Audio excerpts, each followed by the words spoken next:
Good afternoon, everyone. Good afternoon, and welcome to my live stream. It's me, Cassy, and the Alarios. Welcome you all to my live stream. It's Sunday, 2nd of March 2025. So, this is going to be continuation of my true life story. I'll just label it the part 2 of my true life story of how I migrated from Nigeria, my country, to Italy, where I am right now, on land, while I was pregnant with my second born, my first son. So for those of you that will be viewing this live stream maybe without knowing how it all started, you can go through my videos in my language so you can understand where the story begins, okay? Where it all starts from. So let's just wait and see if people will be connecting. Meanwhile, I'm on live on Facebook also, and I'm on live on YouTube, okay? So you can watch me for either of the two, the one you prefer. Let me send invites to some few people that are my followers. Let's see if I can invite few of my followers. Okay, I'm sending an invite to my followers and hope that someone connects.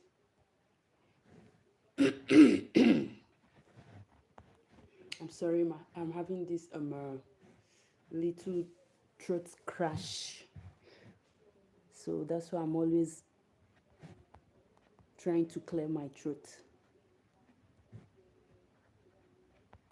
Let's wait and see those that will connect, receiving my invite.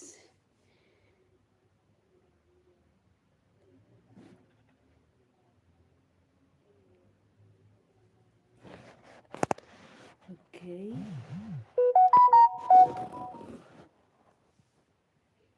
Let's see who are those that are going to connect into the live stream. Meanwhile, I remember the last place we stopped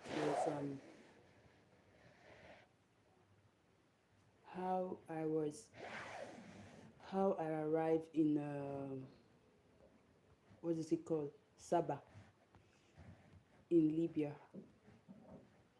Okay, how I arrived there before. That was where I stopped. Hello, hello. Those that are chatting from YouTube.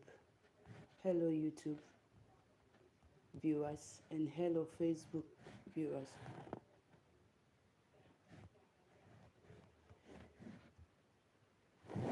I hope people will connect from Facebook so we can start the story. So if you're just joining, welcome. Good afternoon. My name is Cassy, and my page is called Cassy and the Alarios. So I'm on live stream both on Facebook and YouTube as we are talking right now on live streaming. Okay, so I'm here today to tell the story, the part 2 of how I traveled through desert, pregnant with my second born, from Nigeria to Libya, and obviously to my present position where I am now, Italy, on land. Okay, so if you're just joining, you're welcome. Good evening, good afternoon, good morning, depending on where you're watching from. Please remember to share out the live stream. Remember to share out the live stream and also invite some of your friends. And you can also contribute by subscribing and sending stars as the live stream is going on. Thank you. Okay.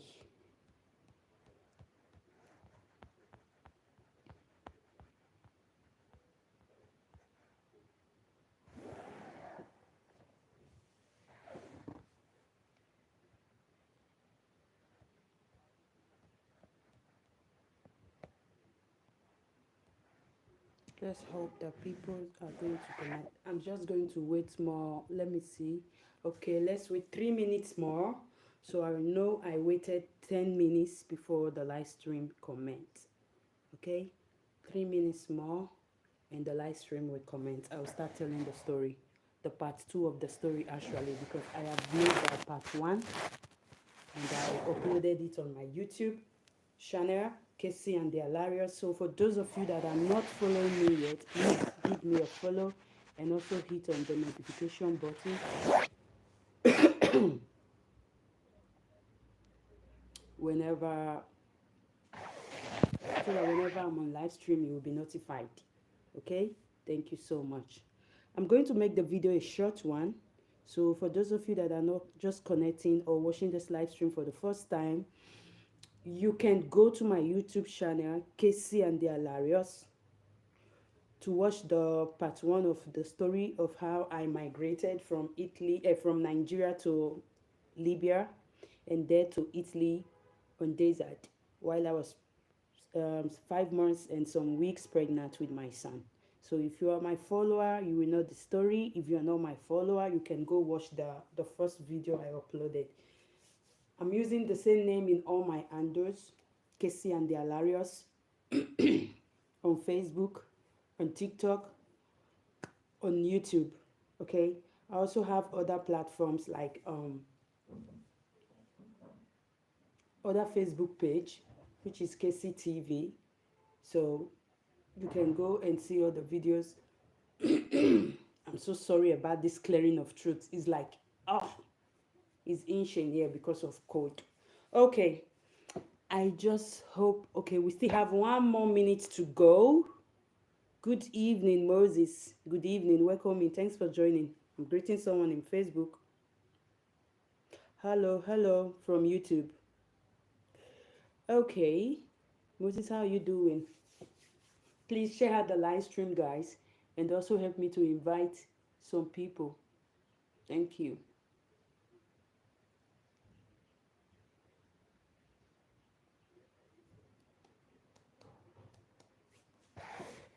Share out the live stream and help me to invite people to join in my live stream. If it's your first time of just joining, thank you. I think it's time. Yes, this is 10 minutes part 6 here in Italy. Okay, so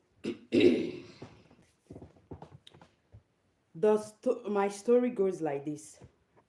At my first video, I made a video where I was giving details of how I left my country, Nigeria, and why I left the way I did while I was pregnant with my second born, which is my first son,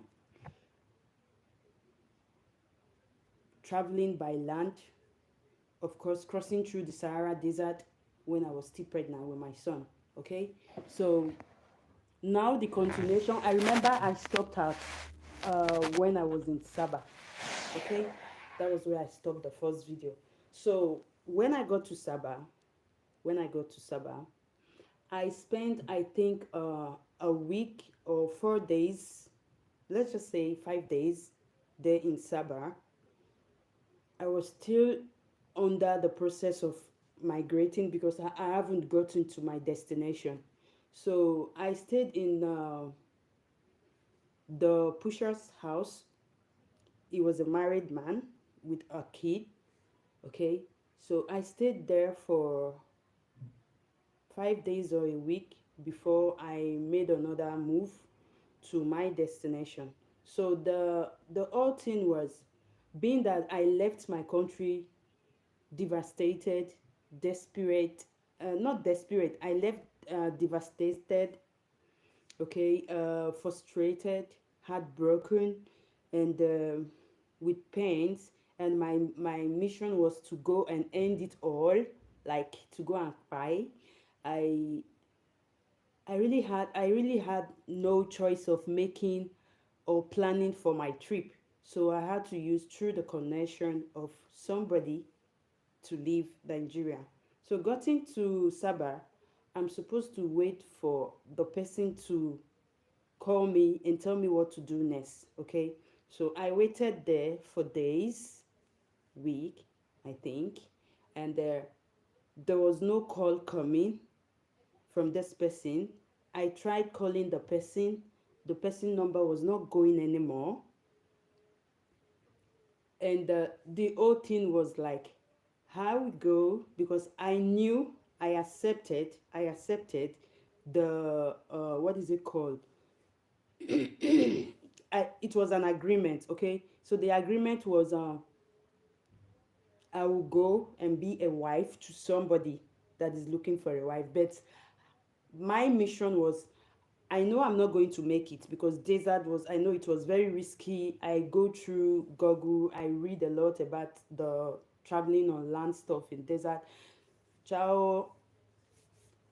I read about the traveling on land stuff in desert. So I was like, maybe I might not even make it to the person's house that I'm going to be his wife.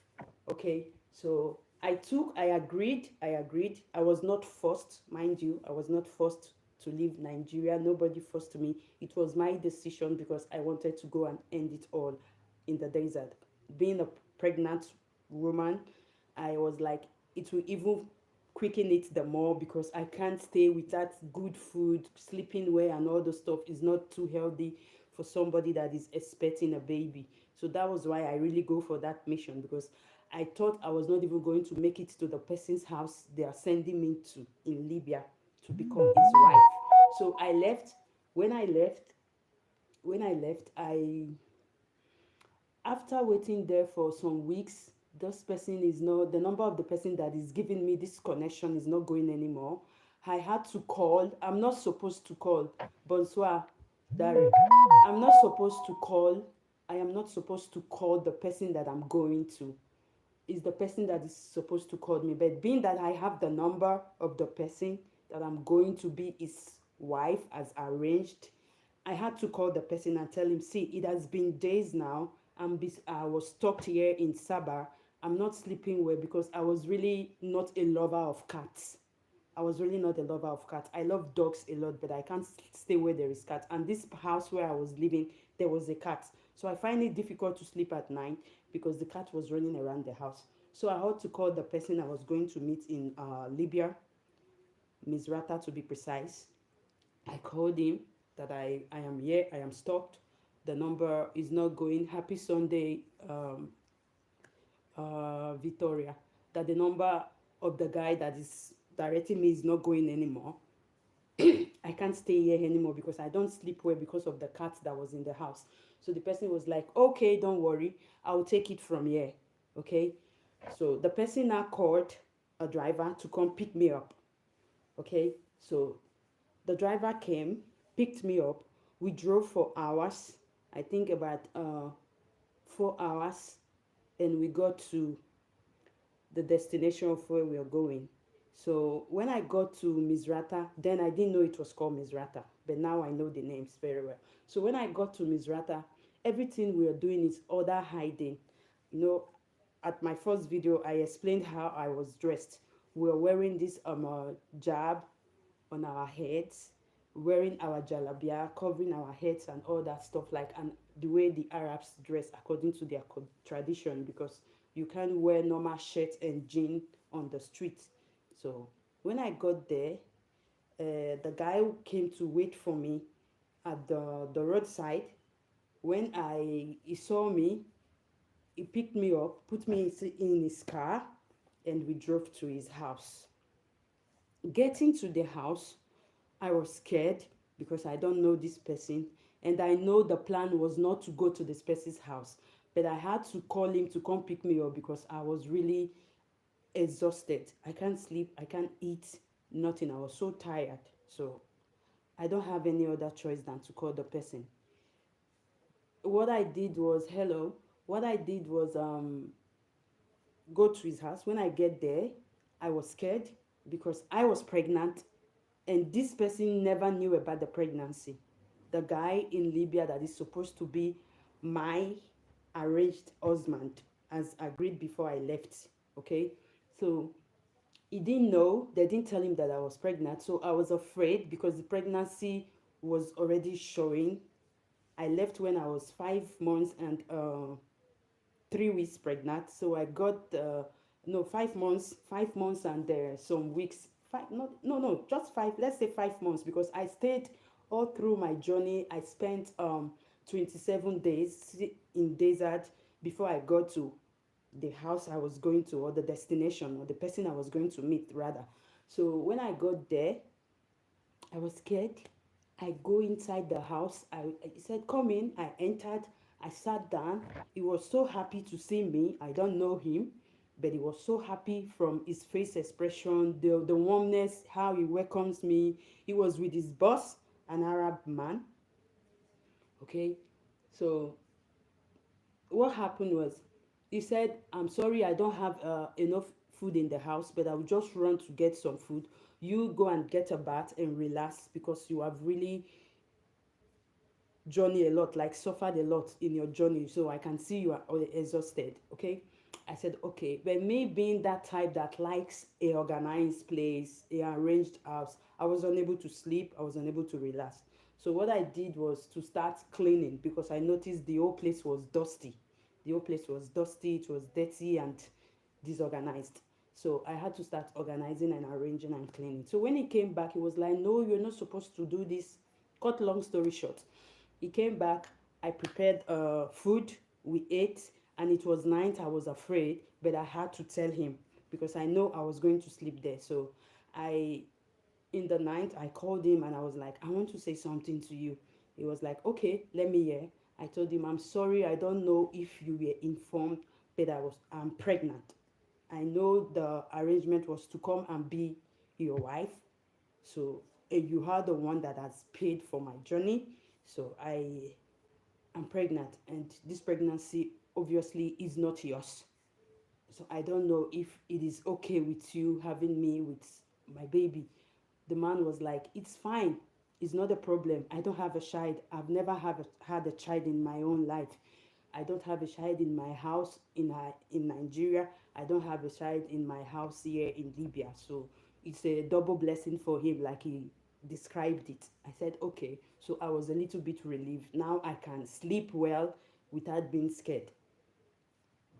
I slept. Long story short, the next day he introduced me to some people that are from my place in Nigeria, a lady with her husband. So she said, "I want you to feel relaxed. I can see you are not relaxed. You're scared. You're worried. But don't worry. I want you to feel relaxed." So I had to go and call some people that are from your place. So Igor had and invite some people to come and greet me, to introduce me to them as his new wife that just came from Nigeria. So that was how this girl was speaking the same dialect with me. She was an Isoko girl, like you all know. I'm from Nigeria, from Delta. I speak Isoko and Urobo. So we we exchanged greetings, we talked. I told her how I got there. I just feel free and say everything to her without hiding anything. So the girl was like, "Okay, no problem. You're welcome, but be careful. So she told me to be careful and to always watch whatever I'm doing. I said, "Okay." So everything was going smoothly. After, I think after 4 days of arriving, this guy wanted to start seeing me as his wife. Of course, he paid for the trip, so I'm supposed to be his wife as arranged. So he wanted to start having his own duty of a husband. I was like, "No, I can't do this because I'm carrying someone else's child and a different blood. So there is no way I can do this with you." I refused at the first time. It was like, "Okay, I'm not going to force you, but I told you to be calm, that the baby is my baby now. It's a double blessing for me, and I'm going to take full responsibility." I said, "Nevertheless, but you just have to wait. When I have this baby, we can do whatever you want. But since I am with this baby, there is no way I can do that with you." So I had to call this lady that came to see me and explain to her. The lady was like, "If you keep refusing him, he's going to get angry, and I'm afraid that it might hurt you. So what you will do is It's a very terrible thing to say, but this is what they do. This is what they do. So what the girl told me, what you're going to do is to go and get a serviette. You guys know serviette, right? I'm coming. Let me get one. I think I have one here. I have serviette. So for those of you that don't know serviette, you can see it.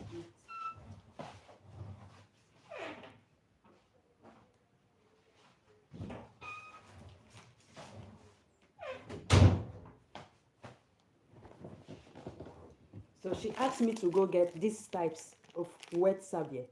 Okay, this is my life story, my true life story. I'm telling you. She asked me get this white serviette whenever he wants to, or he asks you for that he wants to sleep with you. You had no choice. Go in the bathroom. You take like four of it, rest it with water, squeeze it out, then you insert it inside your body. I was like, ah, like that. She said, yes, that is what you would do. I said, okay.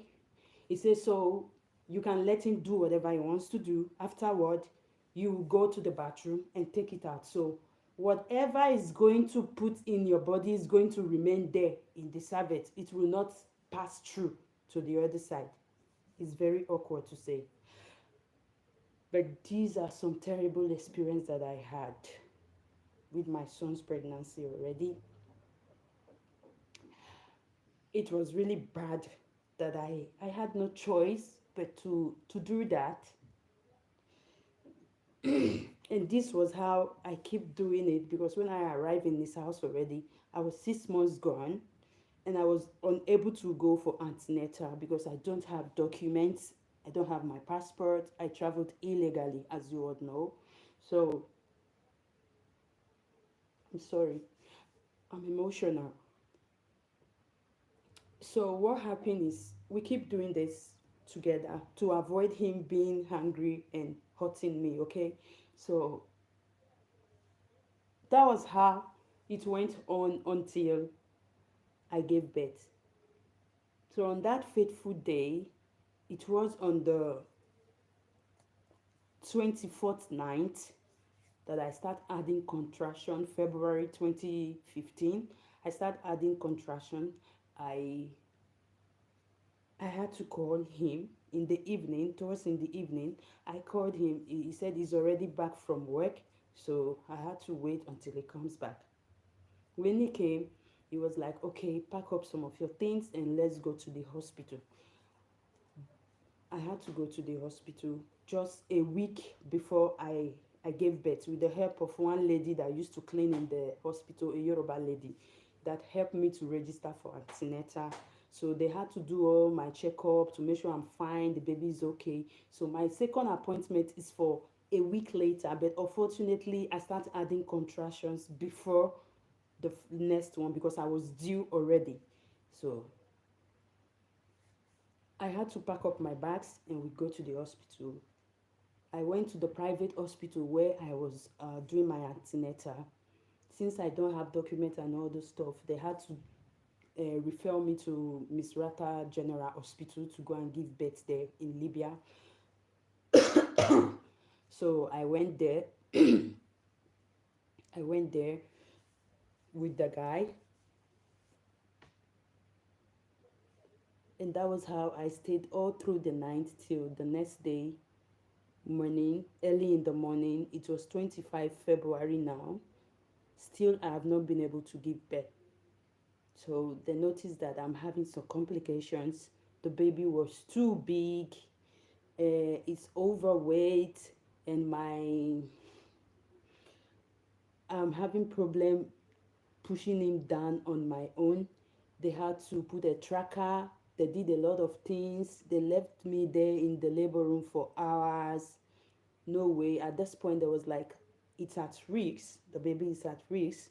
And now it's 50-50. So if I want my baby alive, and if I also want myself alive, they had no other choice that I had to go and do an operation. I was like, okay, no problem. And they were like, where is your husband? I said it's not here, which is the guy that I was living with in Libya. I said it's no here. They said, okay, you call him to come and sign and all those stuff. I said, okay. So before he even came to sign, they've taken me already to the theater for the operation. That was how I had brains operation 4.300, and it was so beautiful. I didn't sleep. I practically see everything they did. They only gave me, I was awake all through the operations session. The doctors, they have an English doctor that was talking to me, standing by my head side, while others are doing what they are doing down there. Okay, the ones that are operating me was doing the operation, while my one was standing by me, talking to me in English. So that was how they did everything, and they brought him out and they give it to me. I put him on my shoulder. I saw him. I smiled at him. I give him a kiss, and I was, thank God, you're here now. I'm fine and I'm relaxed. So later they took him away because they had to go clean him up. I stayed there for, I think, that same morning, sorry, because it was 25th already. They told me, okay, now you are going to remain here with us for 3 days because it's an operation. We're going to be observing you and washing through to make sure that you're fine. I was like, okay, no problem. But the funniest thing is that, Mommy, good evening and welcome in. The funniest thing is that that same night, my son was discharged. I was like, how does this people operate, In Libya, I was there, but my son was discharged. So they asked me to call somebody that will take the baby home. I was like, okay, who can I call now? I had to call that lady. I called her, she came, she picked the baby from me and left. Why me? I remained there for 3 days for observation and proper treatment. So they had to be sure that the stitches and everything, there was no complications.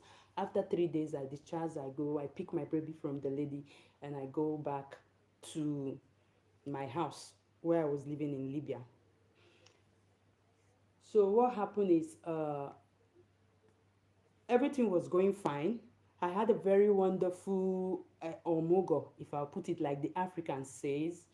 I have a very wonderful time because this same person, he brought 3 girls to come help me in the house. He brought 3 girls to come stay with me from the day I think from 2 days after I got home.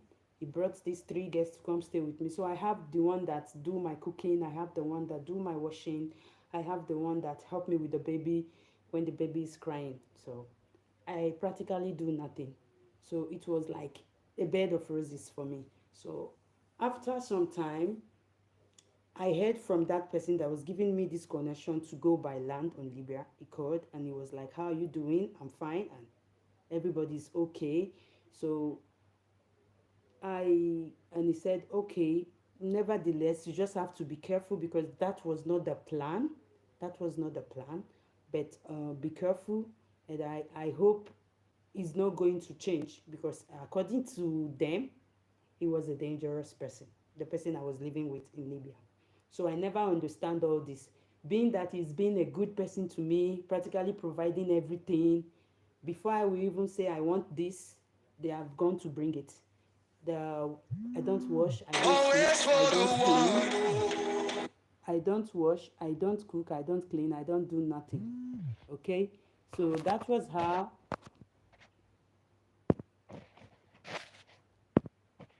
I keep living there until my son Prince completed a month. After a month, these people that came to help me for the Omogo, for the first period of childbirth, they had to go. They left. The 3 girls that was in the house helping me. So that same night they left, just a month.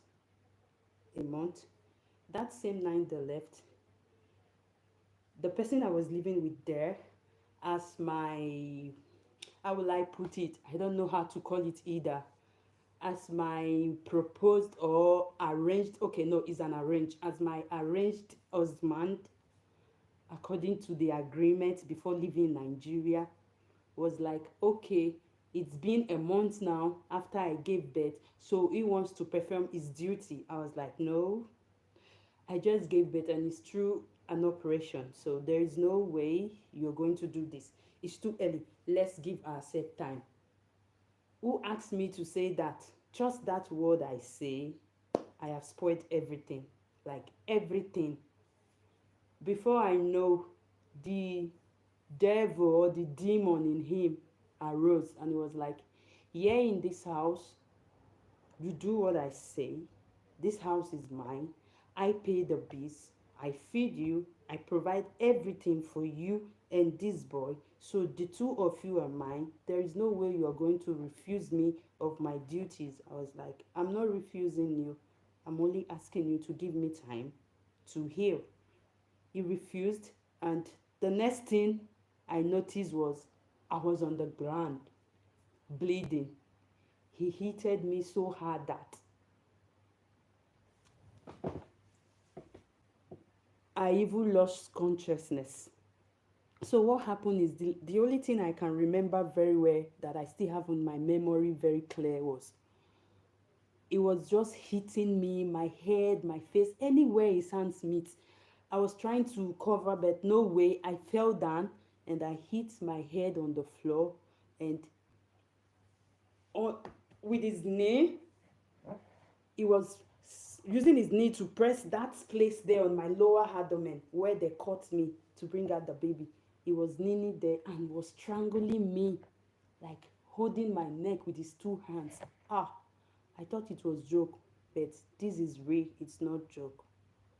I was really trying to I barely breathe. I was really trying to get his hands off my neck because I feel suffocated. I don't have oxygen anymore. I was just trying to turn my head, do everything I can. I can't even hear myself scream, nothing. So on that process, his finger entered inside my mouth, one of his finger. Me, I don't know what I was doing because I was passing out. So I have already closed my mouth, which means this time I'm biting his finger without me knowing it because my mouth was closed. It was a crucial moment for me. I don't understand what I was doing anymore either. Instead of this man to get off me and remove his knee that he's using to press where they operate me, he was still there, squeezing, hitting my head like this on the ground until his mind told him to do a very drastic thing. He bites me here. Look at the mark. I still have it up to date. I don't have this mark before. These are one of the marks I got from Libya. So he put his teeth here and wham! So I shouted because I felt the pain, no? He put his mouth, his teeth there and piped me to make me release his hand, his finger that was in my mouth. That was how I screamed. And his hand got off my mouth. The finger was also bleeding. Me, I was bleeding. I was unable to stand up from there. My baby was busy crying. I heard people hitting on our gate because maybe they heard baby that has been crying for some time. And I was just there. Everything was so terrible. It was a very terrible one for me. I won't lie. It's terrible, really, really terrible. This was how, after that bite, it left me to be bleeding there. I saw blood coming out of my mouth, my nose, all my face, my head. My head was open, was cut at the back because it was hitting my head on the floor. I had some pictures. I'm going to post them for evidence, but not now. I have all the evidence of the story I'm giving you people. So what happened was, since neighbors heard the shout and the cry of babies, they keep hitting on our door, and now he's the only one that can speak Arabic. I don't speak Arabic because I just stayed there for four months before this whole incident occurred. So he was speaking Arabic and telling them that everything is fine, because later I had to learn fast. So it was like trying to calm them down because they were like, open the door, what's going on? Why is baby crying and everybody shouting in this house? And why is your wife, because he has already told them that I'm his wife, and why is your wife not talking? She's only shouting. So they wanted to force their way in, but being that he has been there for a while and they know him so well, he managed to convince them not to come in. He went close to the door to talk to them, and that was how I was saved, with the help of the people hitting on the door that wanted to break the door to come inside. And the baby that was crying that he was there looking for her to strangle me, take out my breath. That was how that whole issue passed that night, with me making it to see another day. But you need to see me the next day. My face was swollen, my mouth was swollen, my eyes, my head, everywhere was swollen. I was worse than somebody that fell down from two-story building. I can't open my mouth, I can't open my eyes, all my eyes, my throat, my neck, all the pains, my head. This man did not take me to the hospital. He kept me inside that house. The only thing he did was to go and buy some medications like cotton wood, hydrogen, and all that, and rub from the pharmacy for me to be medicating myself in the house. It's really painful. But these are the things that happened. And what I did was, I took them because I had no choice. I saw my face when I went to the bathroom to clean up. I saw my face was swollen, like someone that has, I don't know how to describe myself. My face was swollen, my mouth was swollen everywhere. I feel pains, I have pains everywhere, and I'm still breastfeeding on that condition. And on top that injury I had, I still did what he wants me to do. So how do we call this?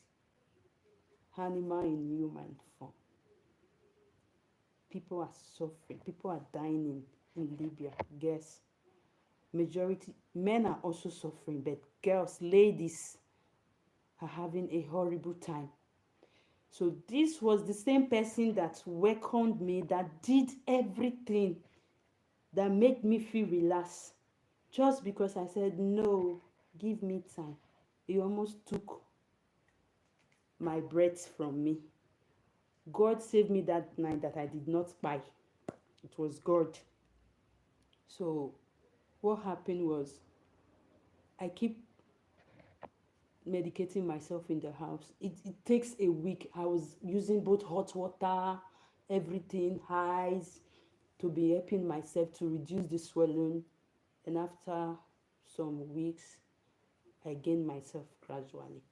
So at that point, I said, no, I have to leave this house. In any means, I can't stay here.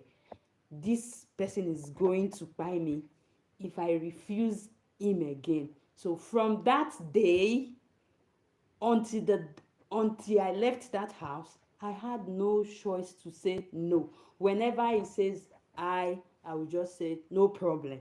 I will just have to go and offload myself and get myself prepared without complaining. A slave. A slave. It was really a terrible one. I cried. Sometimes I would go inside the bathroom, lock myself up, and cried and cried. I would say, God, why? How I wish I had spied in the desert. I tell you, how I wish I had spied in the desert. I would have preferred it. What is this? I just want to give it all up. Like, that was what my thinking was then. I was really, really, really, really, really, really, really, really devastated, depressed.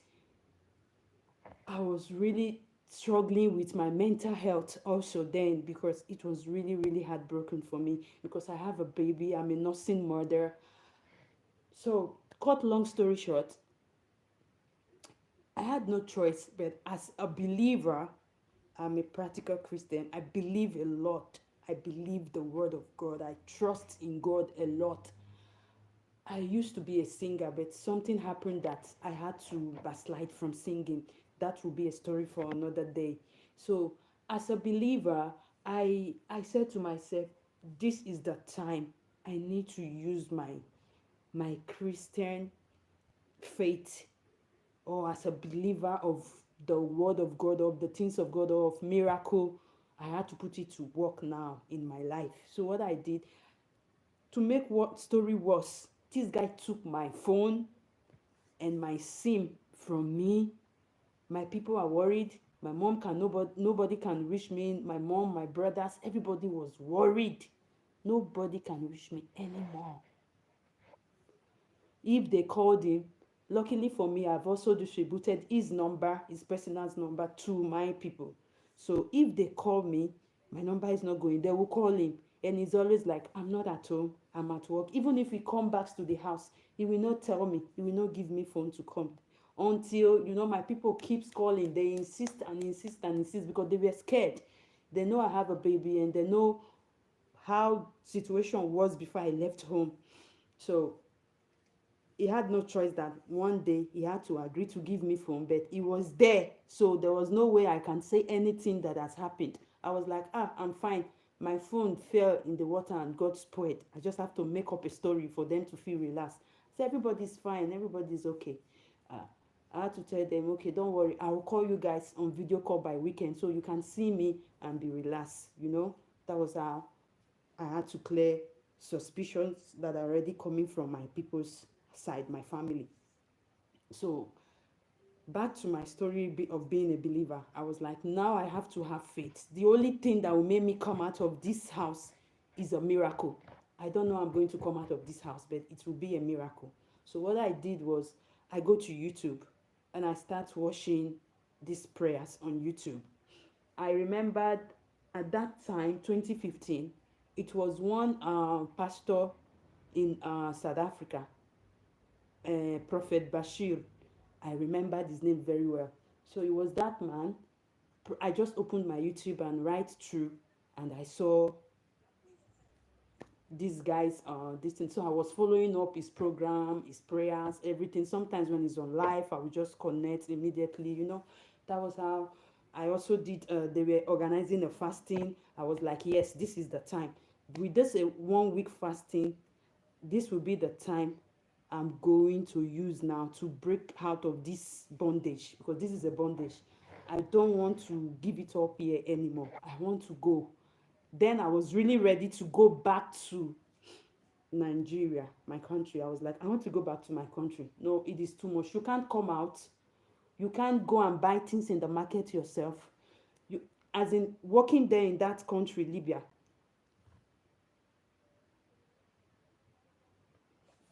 You can't come out as a lady and walk on the street. You can't. If you want to go out, you have to call a cab. You want to go and buy something at the supermarket, you call a cab. The cab man will wait for there. You do your shopping and he will bring you back to your house. So, in addition to it, this kind of person I'm living with, he has stopped.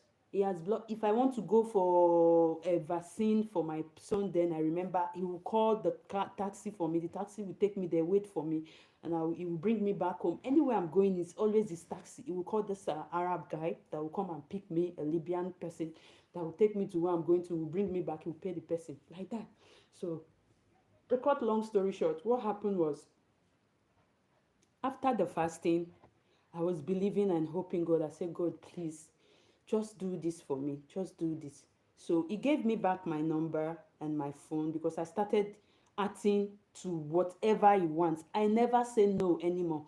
Before he comes, I will even be the one this time to tell him, what do you want? What do you want? I try to look for the things that will please him. I act as if nothing has happened. I just freed my mind, myself, because I know that is the only way I can make it.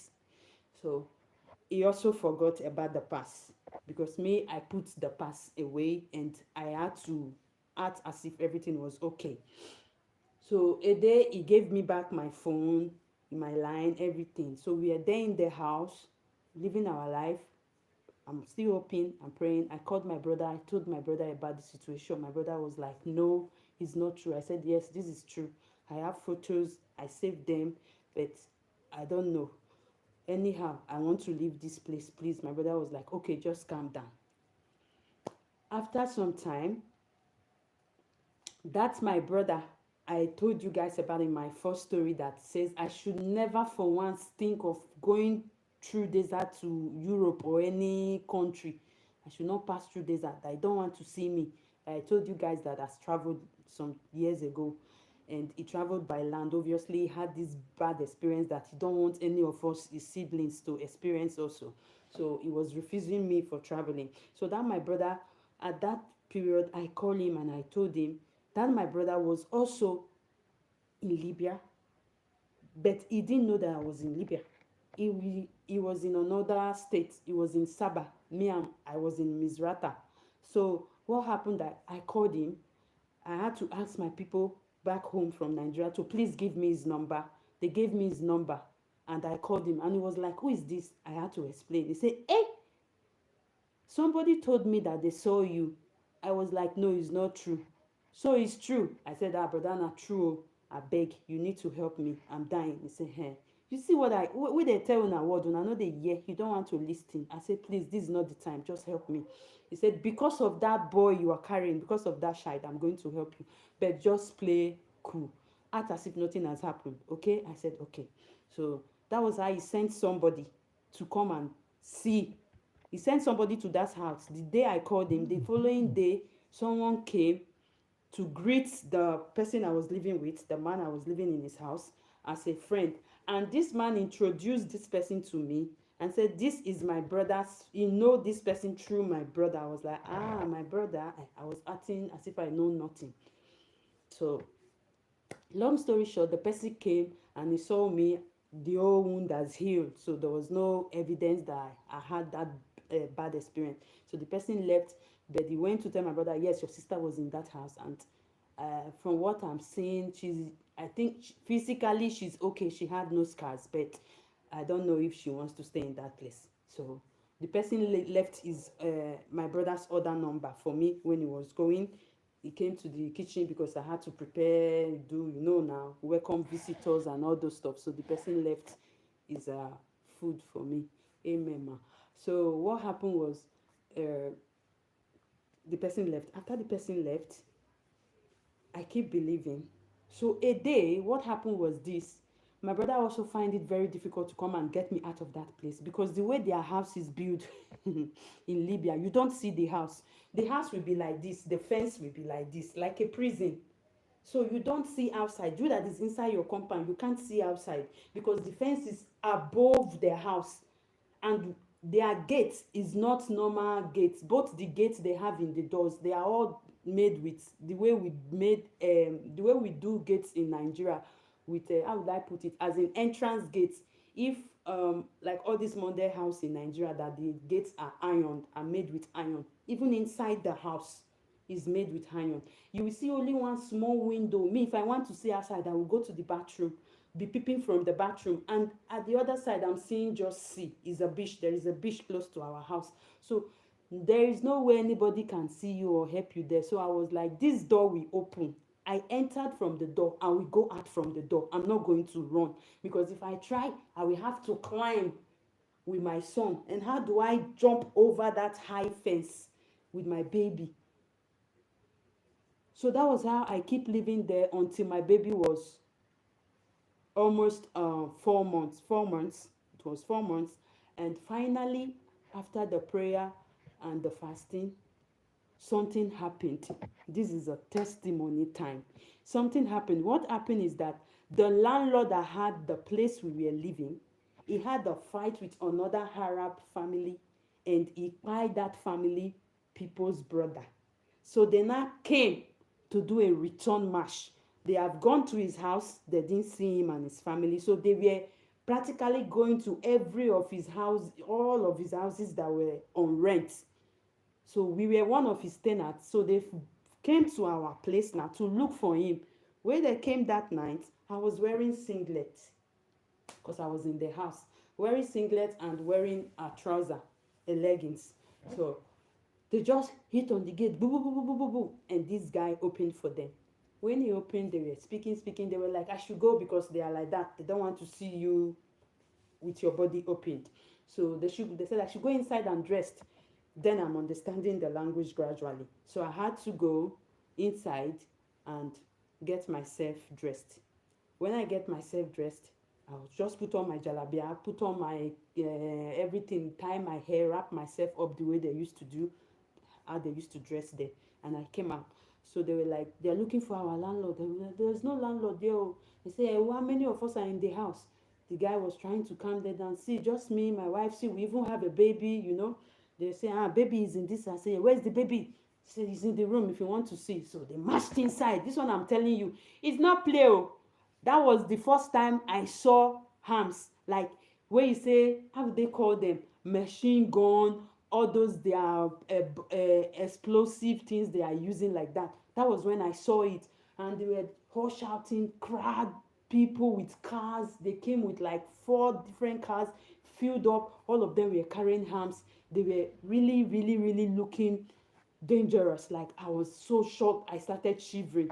So then I said, okay, you are his tenant and this is your wife, this is your child. Oh yeah, madam, because that is how they call lady there. Madam, go inside, carry your baby, don't touch any property in this house, we are going to bring this house down. I was like, hey, okay. I rush inside. The first thing I did was to pick my Bible. It's always at the side of my pillow. I pick my Bible. There is this bag I normally put clothes and diapers for Prince, so that whenever we are going for vaccine and all those stuff, I will have extra clothes and diapers. So I just carry that bag. That was the only thing I carry. Then I carry my Bible and I pick one pack of diapers and I left. I came out of the house. They were like, okay, stand outside with the baby. I was standing outside. He too was trying to calm them, talk to them to let us enter the house, but they refused.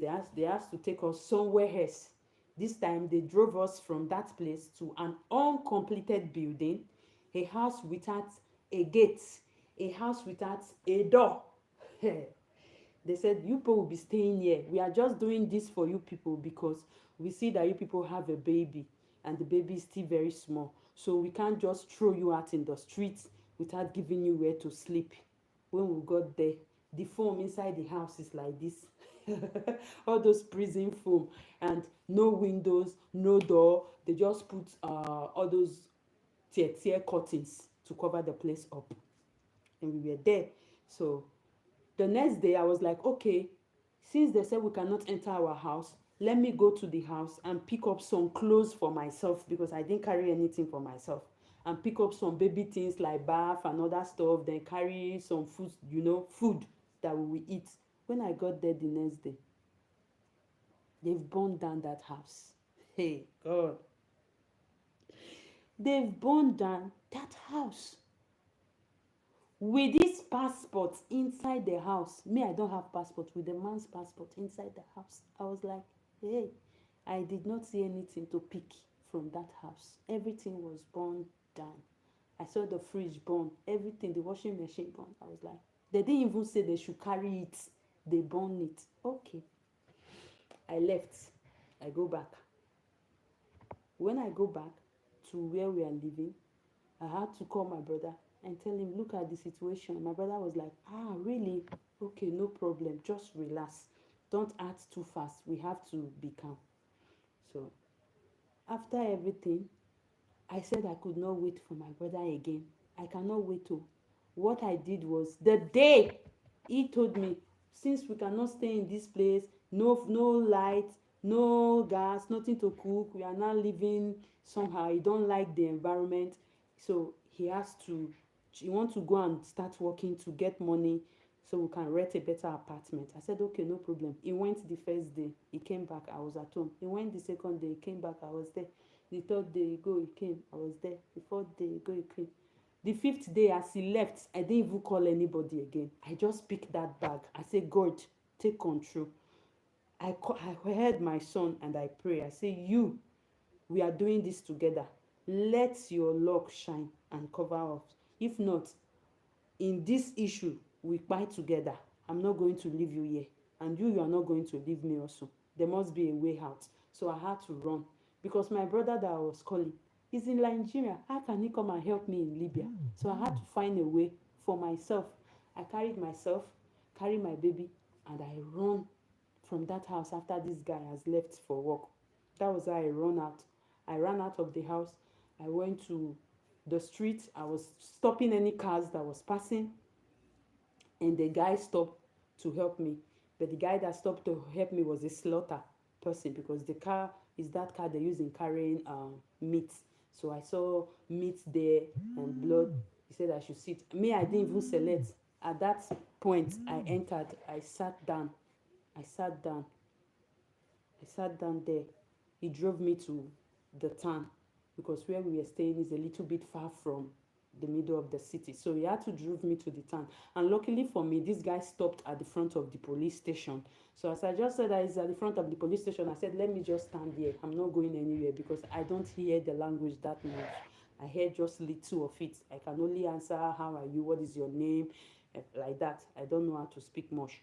So I was standing at the front of the police station, and the police drove out from the station, and I also stopped the police car. The police car was like, where are you going? I said, I don't know. I want to go back to my country. He said, you want to go back to your country? I said, yes, I want to go back to my country.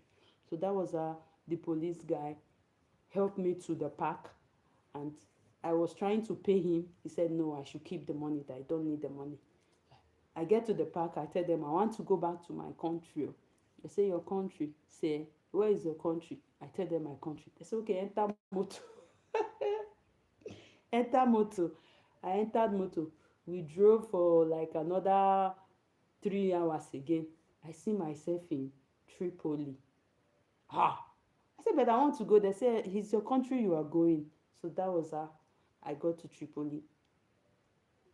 And later, the person that was giving me the connection called me, and I told him the whole story. And he was like, okay, where are you now? I told him where I was. And he later said, okay, there is nothing I can do now, but I will just try and see how I can help you. I said, okay, no problem. So nobody was calling me. But getting there, luckily for me, the people there has to leave that house that same night, as in they are going for what we call pushing. So they had to count me among them. Miracle, no dey tire Jesus. I'm not paying money. I didn't give anybody 1 naira. I did spend 50 kobo. So they had to carry me among them with my baby. The guy was like, carry your baby, carry your baby. You can't sleep this place. We are doing pushing this night. I said, okay. I left with them. It was that time, 2015. It was Ramadan period there in Libya. So we have a lot of, how do they call it? Uh, Checkpoints where they stop to check people that are traveling, check document. Me, I don't have documents. Some other people I'm traveling with, they don't have documents. We are all illegal. So they will stop, ask for document. We don't have. They will say go. I say yes. The grace of this boy. So once I just see like that, that was how we drove and drove and drove and drove, and we got to the camp where they kept us, are waiting for us to go to Nigeria. So what I'm going to do now, guys, is to leave you guys here because I don't want the live stream to be too long. And I'm going to come back with part 3 of my story of how I left the camp there in Tripoli. No, Zuara. At this point, I was in Zuara. I'm no more in Tripoli because they picked me up from Tripoli and we drove to Zuara. And they kept me in the place again with some other immigrants, boys, girls, Nigeria people, other Africa country people that wanted also to go to their country, because for me, I was going to my country. So I will tell you guys what happened from there and how I got to this place that I am. Thank you so much, and see you in my next live stream. God bless you. Please do subscribe, share, comment, and likes for more videos. Thank you. Bye.